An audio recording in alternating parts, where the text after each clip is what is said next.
Вообще мы планируем сейчас первый ряд к стеклу в одном месте поставим. Просто со многими службами надо согласовывать, в том числе с пожарными там, и так далее. Вопрос непростой, взял, поставил и ушел. Сделаем, вот поставим сейчас 36 мест, всех пригласим, все инспектирующие организации. Если будет положительная оценка, мы будем дальше смотреть, куда что делать. Ну, то есть, не так, а пришли, сделали. Потихонечку, я думаю, максимально будем увеличивать, сколько сможем.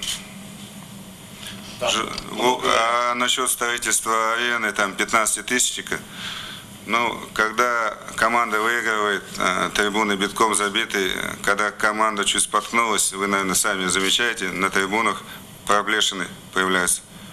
Поэтому, когда вот будет у нас 15 тысяч истинных болельщиков, которые рвутся, в любой момент команду поддерживают, даже когда ей тяжело, тогда уже можно вопрос ставить и перед президентом клуба, и выше о строительстве новой арены.